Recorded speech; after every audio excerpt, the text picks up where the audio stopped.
ഈശോയുടെ തിരുഹൃദയ തിരുനാൾ. തിരുഹൃദയ ഭക്തിക്ക് വേണ്ടി പ്രത്യേകം സമർപ്പിക്കപ്പെട്ട ദിനം. ഹൃദയം സ്നേഹത്തിൻ്റെ പ്രതീകമാണ്. ഈശോയുടെ തിരുഹൃദയമാകട്ടെ നമുക്കായി കാൽവരിക്കുന്നിൽ പിളർക്കപ്പെട്ടതും.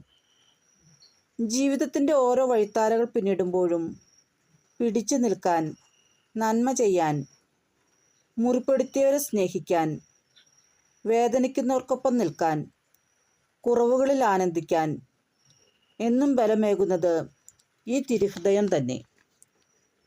തിരുഹൃദയം നമ്മെ ഓർമ്മിപ്പിക്കുന്നത് ഹൃദയമുള്ള മനുഷ്യരായി തീരുക എന്നതാണ്. സ്നേഹിക്കുന്ന, ഔദാര്യം കാണിക്കുന്ന, പ്രോത്സാഹിപ്പിക്കുന്ന, സഹോദരൻ്റെ സന്തോഷത്തിലും ദുഃഖത്തിലും പങ്കുചേരുന്ന മനുഷ്യരാവുക. കാരണം ഈശോയുടെ തിരുഹൃദയം അങ്ങനെയായിരുന്നു.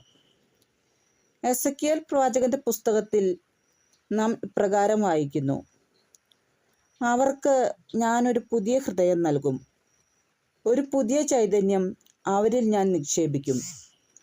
അവരുടെ ശരീരത്തിൽ നിന്ന് ശിലാഹൃദയം എടുത്തുമാറ്റി ഒരു മാംസള ഹൃദയം ഞാൻ കൊടുക്കും.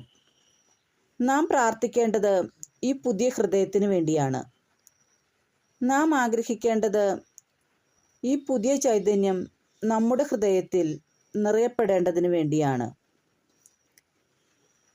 ഈശോയുടെ തിരുഹൃദയം നമ്മെയും നമ്മുടെ കുടുംബങ്ങളെയും അനുഗ്രഹിക്കട്ടെ.